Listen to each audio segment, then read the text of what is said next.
Eu vou começar com o vereador Gessé Segali, que foi um dos proponentes. Vereador, por que então que os senhores tomaram essa iniciativa de fazer esse tipo de proposição para proibir a linguagem neutra aqui na capital?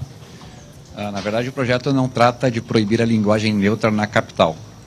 Em julho do ano passado, uma mãe de um estudante do Colégio São Pedro, da Loma do Pinheiro, procurou o nosso mandato, relatando que em alguns comunicados aos estudantes, em alguns trabalhos para os estudantes, algumas frases e palavras estavam alteradas dentro da norma culta do português aqui do nosso país, e ela tinha preocupação com relação a se esse português ensinado aos estudantes seria efetivamente aquele que ele poderia fazer uma prova, por exemplo, do concurso público para ser aprovado de acordo com as normas do português corrente no país.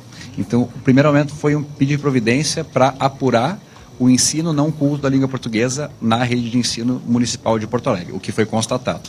Posteriormente, eu e mais alguns vereadores protocolamos um projeto na Câmara de Vereadores para que nas comunicações entre órgãos públicos do município de Porto Alegre e no ensino aos estudantes da rede pública e privada do ensino de Porto Alegre seja ensinada a norma culta do português corrente aqui no país, de acordo com aquilo que é preconizado no nosso país. Perfeito. Glauco, pois é, essa questão eu acho que é importante deixar muito claro, uma vez dessa iniciativa de proibir, se isso não traz um aspecto, assim, de certa forma, negativo, né, para a própria iniciativa, né, como algo preconceituoso, será que não talvez tivesse uma outra maneira de se abordar essa questão? Esse é o questionamento que eu tenho, Gui. Pois então, vereador, o André no estúdio pergunta se a proibição do uso na questão das escolas não traria uma questão negativa ou uma questão de preconceito. Como é que os senhores encaram, então, essa posição?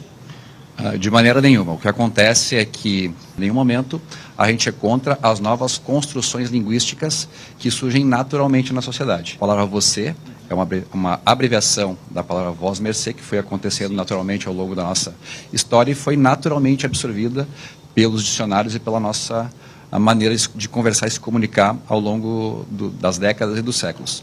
O que acontece aqui é algo um pouco diferente.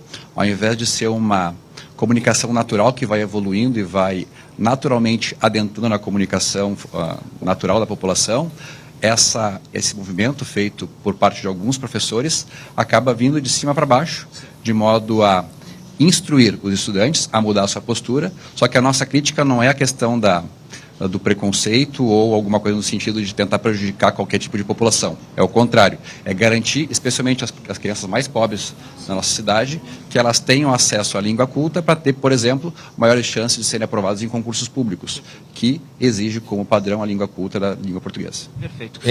Desculpa, só antes de seguir com a pergunta, para a gente compreender o que é a língua culta, só para deixar isso claro, porque para os vereadores isso já é muito, né, muito utilizado, mas a gente quer saber de fato o que é a língua culta, só para a gente entender as explicações deles. Perfeito. Vereador Gessé, qual que seria então a língua culta que o senhor preconiza, que o senhor determina aqui? A que está nos dicionários, como seria? Assim, existe uma diferença entre o que é falado verbalmente, a comunicação informal entre as pessoas no dia a dia, e aquela que se dá por meio de textos oficiais ou mesmo aquilo que é ensinado aos estudantes. Tem a Lei 93/94 de 1996, que foi aprovada no Congresso Nacional, que é aquilo que é considerado o adequado a ser ensinado e utilizado como padrão de comunicação nos documentos oficiais emitidos pelo poder público. Então essa lei nada mais é do que dizer o óbvio, que o português formal, que é o aceito legalmente dentro do país, é o que deve ser ensinado às nossas crianças nas escolas. Perfeito.